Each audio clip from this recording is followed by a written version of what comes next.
안녕하세요. 역하남, 역대하를 읽어주는 남자. 자, 이 시간에는 역대하 17장부터 20장까지 4장을 다루겠습니다. 역대하는 크게 두 부분으로 나눠지죠. 1장부터 9장까지는 통일왕국의 솔로몬 이야기고, 그리고 10장부터 36장까지는 분열왕국의 다윗 왕조의 이야기입니다. 자, 지난 시간에 14, 15, 16 이 3장에 걸쳐서 누가 통치했어요? 예, 바로 아사죠. 유다에 탁월한 4왕이 있습니다. 아사, 여호사밧, 그리고 히스기야, 요시야. 그런데 아사와 여호사밧이 이제 부자 관계죠. 자, 그래서 3장에 걸쳐 갖고 아사의 통치를 보면서 초기, 중기, 말기를 좀 봤습니다. 41년 동안 통치했는데요.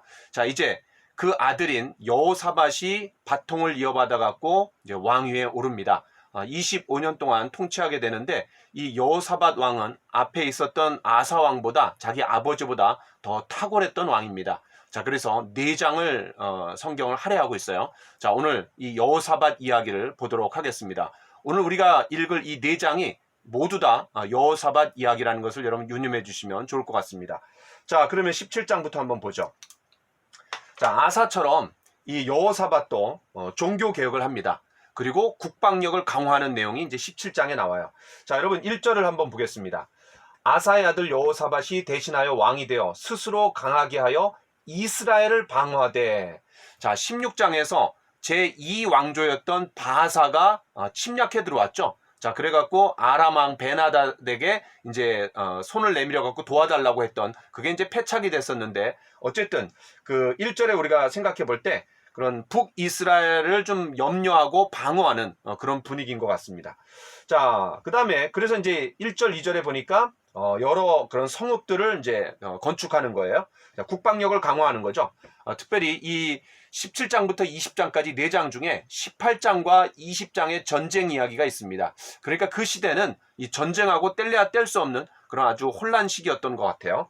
자, 3절부터 6절까지 하나님이 여호사밧과 함께 하셨어요. 그래서 나라가 이제 견고해지는 거죠. 그래서 온갖 부귀와 영광을 누렸습니다. 자, 그런데 그 이유가 뭐라 그랬어요? 바로 다윗의 길을 따랐다라는 거죠. 자, 그럼 다윗의 길을 따랐다라는 게 뭐예요? 예, 때마다 일마다 하나님을 찾고 구하는 겁니다.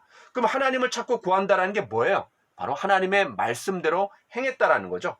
이스라엘은 그 우상 숭배를 행했지만, 그런 이스라엘의 행위를 따른 것이 아니라 바로 말씀대로 행했다라는 겁니다. 자, 그래서 이 종교 개혁은 크게 2가지인데, 소극적으로는 산당들과 아세라 목상들을 이제 제거했어요. 자, 그런데 적극적인 측면이 중요합니다. 자, 이제 7절부터 9절에 보면은 통치 한 3년째 되었을 때 아주 특별한 조치를 내립니다. 어떤 조치냐면, 방백들, 또 레위 사람들, 그리고 제사장들, 이 사람들을 유다 여러 성읍들에 보내갖고 이 세 그룹이 한 조가 돼갖고 이제 순회 교육을 시키는 거예요. 근데 그 순회 교육 때 뭐를 가르쳐요? 예, 하나님의 말씀을 가르치는 겁니다. 여러분, 성경에서 요시야 때나 느헤미야 때나 사람들을 불러 모아갖고 그들에게 말씀을 가르친 적은 있지만, 이렇게 순회 교육을 한 경우는 여기 평신도들, 그리고 레위인들, 제사장들이 한 팀이 돼갖고 여러 성읍들을 돌아다니면서 순회 교육을 하는 거는 제가 볼 때 최초가 아닌가 그렇게 생각이 돼요. 아주 특별한 조치죠. 자, 그래서 이 통치 3년째에 아주 특별한 조치를 내리는데, 소극적으로는 산당들을 제거하고 또 아세라 목상들을 다 폐했다면은, 바로 적극적으로는 바로 이런 순회 교육, 하나님의 말씀을 가르치는 그런 가르침의 사역을 잘 국가적으로 시행했다라는 겁니다. 자, 그렇게 했더니 이제 국경 안에서도 하나님의 축복이 있을 뿐만 아니라 국경 바깥에서도, 그러니까 국내외적으로 영향이 크게 미쳤던 거예요. 그게 이제 10절부터 19절입니다. 그 결과 하나님께서 유다 사방 나라에 두려움을 주셨어요. 그래서 여호사밧과 싸우지 못하게 하셨습니다. 그 사람들이 뭐를 느낀 거예요? 아, 여호사밧 뒤에 누가 있다? 하나님이 계시기 때문에 함부로 대들지를 못하는 거죠. 자, 여러분, 창세기 35장 5절 말씀이 떠오르는 것 같아요. 하나님이 그 사면 고울들로 크게 두려워하게 하셨으므로. 예, 바로 그 야곱과 연관된 거죠. 바로 시몬과 레위가 세겜성 사람들을 그냥 남자들을 다 죽이니까 냄새를 풍겨갖고 주변에 있는 사람들이 반드시 보복해 올 거다, 동맹국들이. 그래갖고 절절 그냥 매고 있는데, 그때 하나님께서 이 야곱 한 사람이 갱신되고 부흥되고 그가 하나님 앞에 올바로 서니까 결국 하나님께서 그 사면 고울들로 다 겁을 집어먹게 만들어갖고 베델로 올라가갖고 하나님 앞에 예물을 드리고 또 하나님을 경배하고 또 제단을 쌓는 일에 아무 문제가 없게 해주신 것을 우리가 좀 생각해 볼 수 있죠. 자, 블레셋 사람들에게 그 조공을 받습니다. 또 아라비아 사람들에게도 짐승을 이제 받는 거예요. 그러니까 전쟁한 적이 없어요. 또 조공을 바치라고 강요한 적도 없습니다. 그런데 그들이 자발적으로 이제 갖다 바치는 거죠. 야, 이게 놀라운 거예요. 자, 그 다음에 이제 막강한 이런 경제력을 바탕으로 국력을 신장하는데 특별히 대규모 토목공사를 이룹니다. 그리고 이제 정예 부대를 신설하는 거죠. 자, 그런데 이제 우리가 주목해야 될 건 뭐냐면 12절부터 18절까지 총 19절까지 있는데요. 바로 이 12절부터 19절까지 많은 내용을, 그런 상당한 분량을 전쟁과 연관해서 국력을 신장했다라는 것과 연관해서 할애하고 있어요. 아마 당시 상황이 그런 전쟁의 분위기였던 것 같습니다. 자, 이런 준비가 갖춰졌기 때문에 이제 18장에서는 전쟁 이야기가 나옵니다. 자, 18장에서는 아합과 이 여호사밧이 한 팀이 돼갖고 동맹을 맺어갖고 길르앗 라못을 치자고 이렇게 이제 얘기하는 거죠. 자, 그런 내용이 이제 18장에서 나오고 있는데요. 여기서 이제 우리가 주목해서 봐야 될 것은 크게 두 가지입니다. 하나는 아합과 여호사밧이 어떻게 대조가 되는가. 그러니까 결론부터 얘기하면 아합은 자기가 원하는 것을 추구해요. 그런데 여호사밧은 뭐예요? 하나님이 원하시는 것을 추구하는 사람이라는 것을 우리가 알 수 있습니다. 또 하나, 이 아합은 400명의 그런 거짓 예언자가 있어요. 그런데 똑바른 정직한 예언자가 바로 미가야입니다.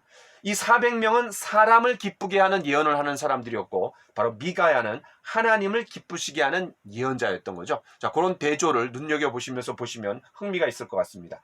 자, 18장 1절.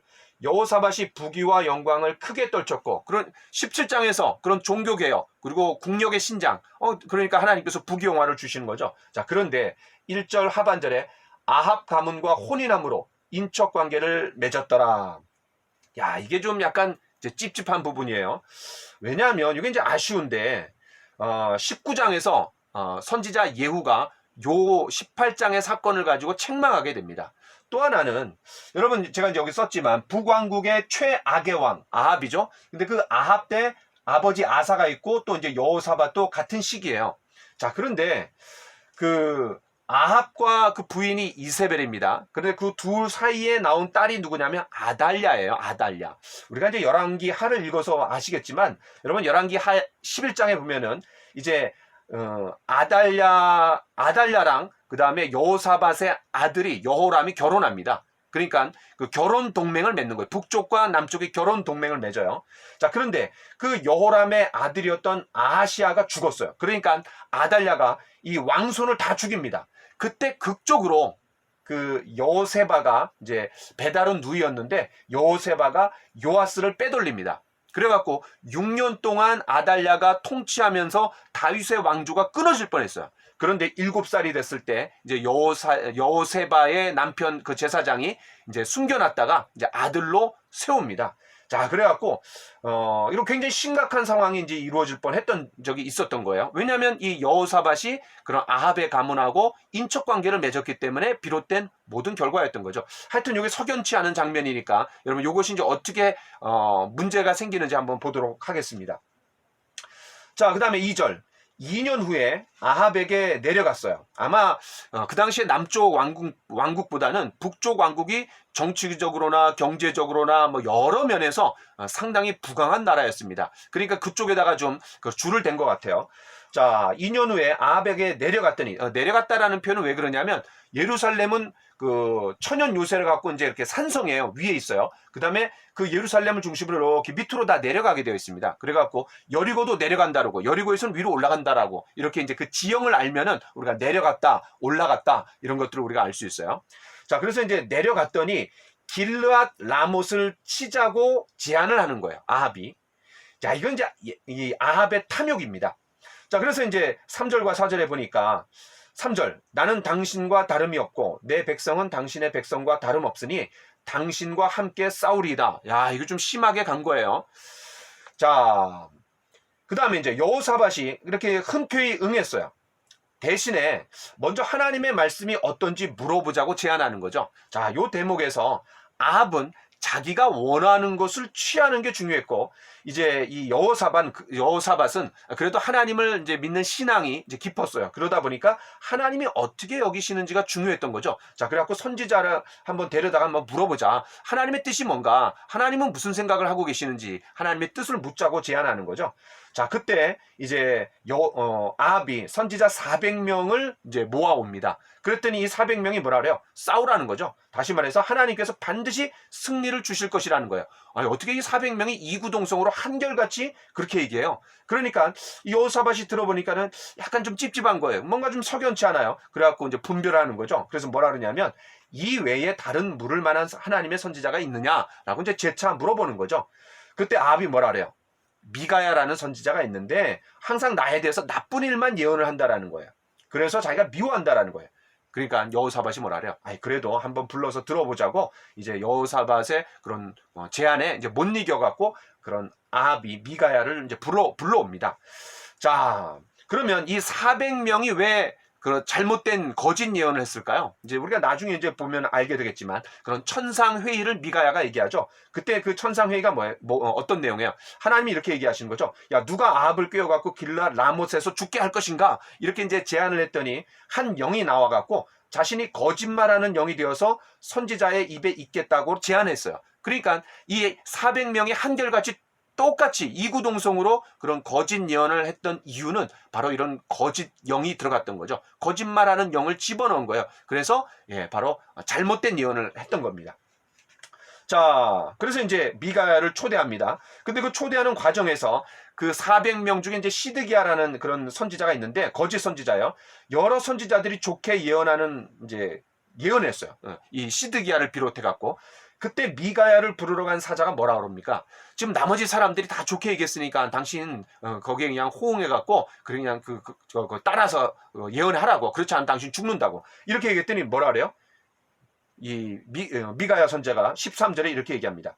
여호와께서 살아계심을 두고 맹세하노니 내 하나님께서 말씀하시는 것 곧 그것을 내가 말하리라. 야, 놀랍죠? 이게 뭐예요?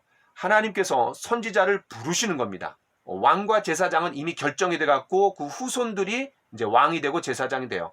그러면 이 기득권 측이 타락할 수 있기 때문에 이 사회의 안전장치로서 하나님이 부르셔갖고 하나님이 보여주시고 들려주시는 것을 그대로 보여주고 말하라고 시킨 사람이 누구냐면 선지자입니다. 그러니까 이 선지자의 직무 자체가 하나님께서 말씀하신 그대로 말해야 되는 그런 사명감을 갖고 있는 거예요. 거기에 자기 생명을 거는 거죠. 자, 바로 이 400명과는 다르게 미가야가 정말 선지자로서의 지조를 지키는 거죠.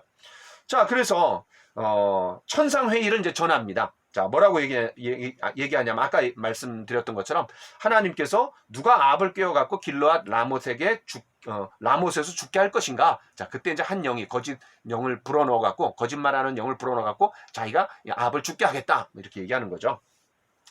자, 이런 내용을 들으니까 결국 아합이 전쟁에서 패하고 죽는다라는 얘기 아니야. 그러니까 아합이 듣고 어떻게 해요? 굉장히 화가 났어요. 그래서 감옥에 가둬버립니다. 그리고 자기가 평안히 돌아올 때까지 이제 비웃으면서 내가 그냥 돌아오는데 무슨 그런 얘기 하냐고. 그러면서 비웃으면서 평안히 돌아올 때까지 고난의 떡과 고난의 물을 먹게 하라. 라고 이제 그렇게 얘기하는 거예요. 근데 사실은 나중에 우리가 이제 19장에서 보면 아시겠지만 평안히 실제로 돌아온 사람 누굽니까? 바로 아합은 전쟁터에서 전사하게 되고 바로 여호사밧이 평안히 돌아오게 되죠. 19장 1절에 그렇게 나옵니다. 자, 이렇게 이제 아합은 미가야의 예언에 대해서 아주 불쾌하게 받아들이고 옥에 가둬버렸어요. 그런데 뒤에 19장에 보면은 이제 여호사밧은 그런 예후의 책망을 아주 진심으로 받아들여 갖고 서로 대조가 되는 장면을 우리가 좀 볼 수 있습니다. 어쨌든 이 아합은 하나님의 말씀에 전혀 관심이 없는 사람이에요. 자기가 원하는 말만 듣고 싶어 하는 거죠. 그러니까 400명의 거짓 예언자들이 그냥 자기 엉덩이 그냥 긁어주는 거고 그냥 빨아주고 그러는 거죠. 자, 하여튼 그냥 악한 자들이 그냥 주변에 널려 있는 거예요. 그래야지 왕이 좋아하니까요. 자, 그 다음 아합이 전장에 나가갖고 이제 꼼수로 변장을 합니다. 왜 변장해요? 이 미가야의 불길한 예언이 있고 해갖고 또 살해 당할 수도 있다라는 이제 그런 두려움이 그래도 좀 있었겠죠. 자, 그러니까 이제 꼼수를 부립니다. 그러니까 자기는 왕복을 벗고 바로 여호사밧만 왕복을 입고 나가라는 거예요. 야, 그러니까 동맹자의 안전에는 전혀 관심이 없는 거예요. 전쟁의 바람잡이 역할만 하는 게 바로 여호사밧입니다. 그게 얼마나 이 18장의 여호사밧이 문제가 돼요. 자, 그래서 이제 이 아람 왕이 왕만 찾아 죽이라라고 이제 병사들에게 지시합니다. 그래갖고 이제 여호사밧이 왕복을 입고 있으니까 그 병사들이 표적이 돼갖고 이제 막 그냥 몰아가갖고 이제 죽이려고 하는 거예요. 그때 뭐라 그래요? 소리를 지르면서 그랬더니 하나님이 도우셔갖고 적들이 다 떠나갔다라는 거예요. 어떤 소리를 질렀을까요? 저는 하나님 앞에 기도했을 것 같아요. 아마 뒤늦게 이 여호사밧이 정신을 차렸던 것 같습니다. 자, 33절. 그래서 한 사람이 무심코 활을 당겨갖고 쐈는데, 야, 그게 누가 맞는 거예요? 우연의 일치인데, 그러나 이건 필연이에요. 하나님의 섭리 가운데 이제 아합이 탁 맞아갖고 결국 전사하게 되는 겁니다. 그러니까 하나님의 심판에서 벗어나려고 발버둥 쳤지만 결국 비켜가지 못했고 허사였던 거죠. 자, 이런 내용들이 이제 18장에서 쭉 우리가 좀 살펴봤습니다. 자, 여러분, 우리가 18장을 보면서 요한일서 4장 1절 말씀이 좀 생각이 나요. 어떤 말씀이냐면 제가 한번 읽어보겠습니다. 사랑하는 자들아, 영을 다 믿지 말고 오직 영들이 하나님께 속하였나 분별하라. 많은 거짓 선지자가 세상에 나왔습니다. 그러니까 400명의 거짓 예언자가 있고 또 미가야라는 선지자의 또 올바른 정직한 예언이 있어요. 이렇게 다른 예언들이 있을 때 우리가 어떻게 해야 되느냐? 자, 우리 편에서 해야 되는 역할이 뭐냐면, 책임이 뭐냐면 분별입니다. 자, 그런데 그 시대뿐만 아니라 지금도 마찬가지라는 거예요. 거짓 영들이 판을 치고 있고 그 거짓 예언들이 너무나 많기 때문에 하나님의 그런 정직한 영을 잘 귀 기울여서 분별할 수 있는 분별력이 지도자들에게 있어야 되는 것 같습니다. 자, 그 다음에 이제 19장으로 가보겠습니다. 자, 이 19장에서는 그런 여호사밧이 실패를 통해 갖고 아주 뼈저리게 깨달은 게 있어요. 그게 뭐냐면 안전을 위해서 정치적인 동맹을 하기보다는 하나님을 전적으로 신뢰해야 된다라는 것을 눈물을 머금고 깨달은 놀라운 교훈입니다. 자, 그런 내용들이 이제 19장에 나와요. 자, 1절부터 3절에 보니까 이 아합의 호언장담과는 다르게 실제로 평안이 돌아온 사람은 아까 말씀드렸던 것처럼 여호사밧이라 그랬어요. 자, 그때 이제 2절에 그 선지자 예후라는 사람이 이제 책망을 합니다. 근데 그 예후를 뭐라 그랬냐면 하나니의 아들이라 그랬어요. 야, 그런데 여러분 16장에서 그런 아버지 하나니가 아사에게 책망했습니다. 바로 바사가 쳐들어왔을 때 바로 아람 왕 베나닷에게 조공을 갖다 바치면서 금은 보물을 갖다 바치면서 좀 그 문제를 해결해 달라 이제 이렇게 줄을 댔던 거예요. 자, 그때 이제 하나니가 있는데 그 하나니의 아들이 누구냐면 예후입니다. 자, 그래서 자기의 아버지였던 아사는 옥에 가둬버리죠. 자, 그런데 이 여호사밧은 어떻게 해요? 예, 바로 잘 대해주고 그리고 정직하게 진실되게 받아들여 갖고 이제 개혁을 또 일으킵니다. 자, 그런 내용들을 좀 이따 보도록 하죠. 자, 어쨌든 이 예후가 이제 뭐라고 책망하냐면 왕이 악한 자를 돕고, 그러니까 누구예요? 바로 아합을 얘기하는 거예요. 아합이 왜 악해요? 왜 바로 북이스라엘의 최악의 왕이고, 왜 최악의 왕이냐면은 바알 신앙으로 그냥 완전히 싹쓸이하게 만들었고, 그 다음에 이세벨을 아내로 얻으면서 그냥 우상 숭배로 가득하게 만들었던 그런 왕이 바로 아합 왕입니다. 자, 그 다음에 왕이 악한 자를 돕고 여호와를 미워하는 자들을 사랑하는 것이 옳으니까 그러므로 여호와께로부터 진노하심이 왕에게 임하리이다. 하나님의 심판이 이제 내려진다라는 거예요. 자, 그러나 왕에게 선한 일도 있으니 아세라 묵상을 제거한 일과 마음을 다해 하나님을 찾음. 그 사건은, 그런 일들은 너무나 귀하다라는 거예요. 자, 그러면서 이제 우리가 뭐를 볼 수 있어요? 바로 하나님의 분노가 있지만 그런 여호사밧의 그런 종교 개혁을 통해서 비켜가는 거죠. 이거 하나님 놀라운 또 은혜인 것 같아요. 자, 어쨌든 이 선지자 예후가 책망하는 거는 바로 아합이 아무 명분 없는 전쟁을 했던 거고 또 거기에 명분 없이 또 전쟁에 참가하는 거예요. 그렇죠?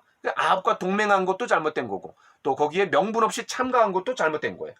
이 아합과 그러나 이제 대조적으로 그런 예언자의 지적에 대해서 아주 단마음으로 받아들이는 거죠. 예, 바로 미가야가 지적했을 때, 책망했을 때 이제 아합이 아니라 아합은 바로 어떻게 하는 거예요? 바로 미가야를 감옥에 가두고 자기가 돌아올 때까지 고난의 떡과 고난의 물을 마시게 했는데, 바로 이 여호사밧은 감옥에 가두기는커녕 정직하게 그걸 잘 받아들입니다. 그 내용이 4절부터 11절이에요. 자, 여호사밧이 또 개혁을 일으킵니다. 왜 그래요? 이 개혁을 결국 일으키려는 게 어떤 목적이야? 하나님이 다스리시고 통치하시는 나라를 만들겠다라는 거죠. 자, 그런데 흥미로운 사실은요, 여호사밧이라는 이 왕의 이름 자체가 뭐냐? 하나님께서 다스리신다, 그런 의미예요. 그러니까 자기 이름대로 하나님이 다스리는 통치하시는 국가를 만들기 원했던 거죠. 자, 그래도 이런 여호사밧 마음 가운데는 이런 선한 마음이 있었던 겁니다. 자, 그래서 브엘세바에서 에브라임 산지까지 두루 다니면서 백성들을 하나님 앞에 돌아오도록 순회 교육을 다시 실시했고요. 그 다음에 재판관을 세워갖고 공정하게 재판하도록 합니다. 하나님을 두려워하라는 거죠. 그래서 재판의 목적이 뭡니까? 바로 하나님을 경외하도록 하는 겁니다. 자, 아버지 아사와는 다르게 아주 진심으로 그런 선지자의 책망을 받아들이고 있는 모습을 우리가 좀 볼 수 있죠. 자, 11절.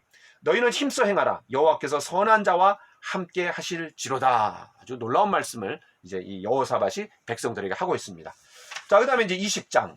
자, 18장과 20장의 전쟁 이야기라 그랬어요.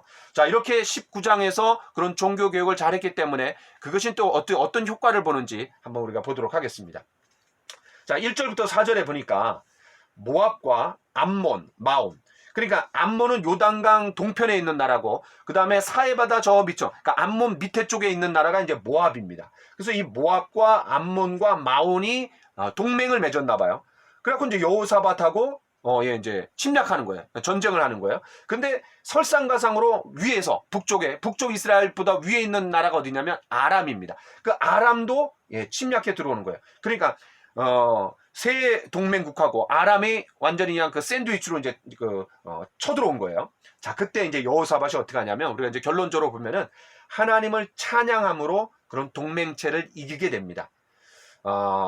그래서 이제 그 내용들을 우리가 좀 살펴보면, 자, 이렇게 이제 쳐들어왔을 때 3절에 보니까 여호사밧이 두려워하여 여호와께로 낯을 향하여 간구하고 온 유다 백성에게 금식하라고 공포합니다. 자, 그 다음에 유다 사람이 이제 하나님께 도우심을 구하려 해서 유다 모든 성읍에서 모여와 갖고 이제 간구하는 거죠. 그때 간구하면서 모여왔던 사람들 중에 특별한 상황이 있어요. 바로 13절에 보니까 아내와 자녀와 어린이까지도 왔다라는 거예요. 놀랍죠? 그러니까 온 국민이 다 와갖고 하나님 앞에 회개하며 하나님의 도우심을 구하는 겁니다. 자, 그 다음에 이제 여호사밧이 대표로 이스라엘 백성, 유다 백성들을 대표해갖고 이제 기도합니다. 그것이 5절부터 13절인데 그 기도의 내용이 뭐예요?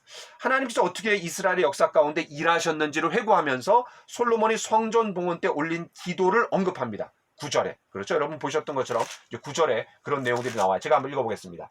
만일 재앙이나 난리나 견책이나 전염병이나 기근이 우리에게 임하면 주의 이름이 이 성전에 있으니 우리가 이 성전 앞과 주 앞에 서서 이 환난 가운데서 주께 부르짖은즉 들으시고 구원하시리라 하였나이다.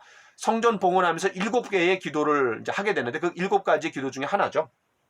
자, 그러면서 이제 12절에 우리는 대적할 능력도 없고 어떻게 해야 될 줄도 알지 못하오니 오직 주님만 바라봅니다. 라고 이제 간절하게 기도하는 거예요. 자, 그때 하나님께서 그 기도를 응답해 주십니다. 14절부터 19절에 보니까 그 하나님의 영이 레위 사람 야하시엘에게 임했어요. 그래갖고 이제 어떤 메시지를 주냐면 이런 메시지를 줍니다. 온 유다와 예루살렘 주민과 여호사밧 왕이여 들을지어다. 너희는 이 큰 무리로 말미암아 두려워하거나 놀라지 말라라고 하나님 말씀하셨다라는 거예요. 이 전쟁은 너희에게 속한 것이 아니고 하나님께 속한 것이라는 거예요. 이 전쟁에는 너희가 싸울 것이 없나니 대열을 이루고 서서 너희와 함께한 여호와가 구원하는 것을 보라.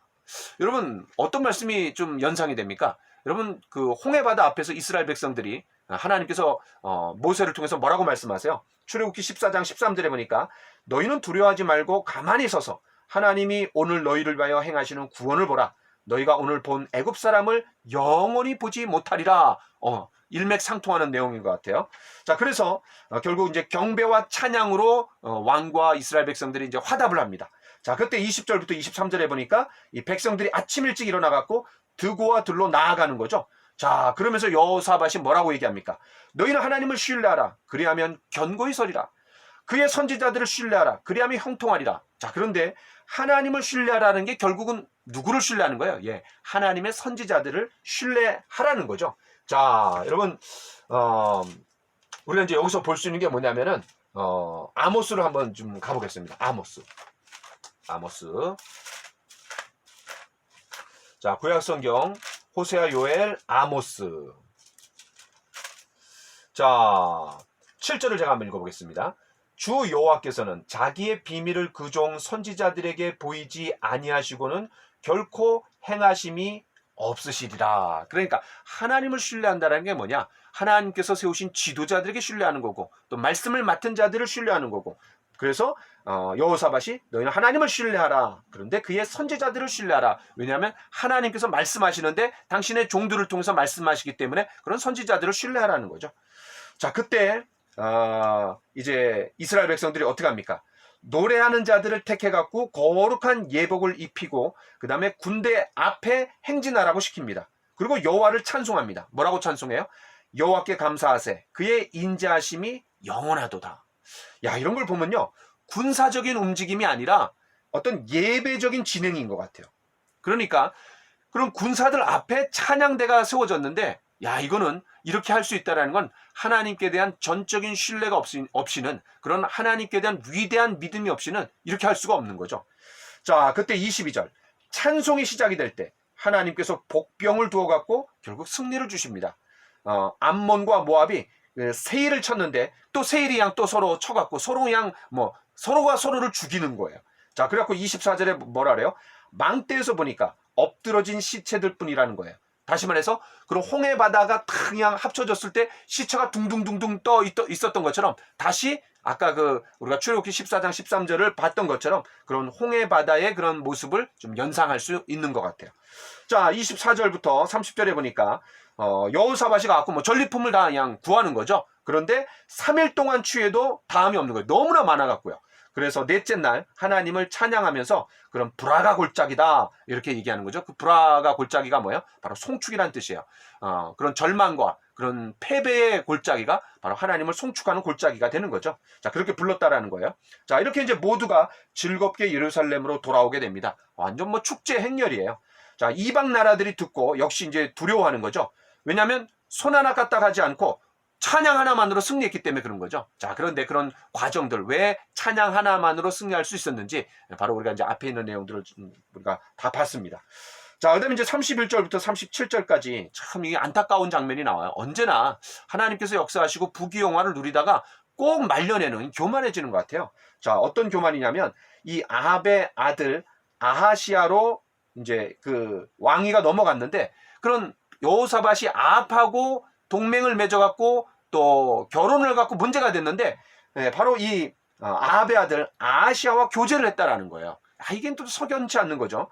그 다음에 이제 엘리에셀의 그런 책망을 받아갖고 지었던 모든 것들이 이제 파괴가 되고, 특별히 그런 아하시아와 공동으로 해운 개발 사업을 벌렸는데 그것도 다 이제 망하는 거죠. 자, 이게 이제 이런 모습을 보면은 완전한 사람은 없는 것 같고요.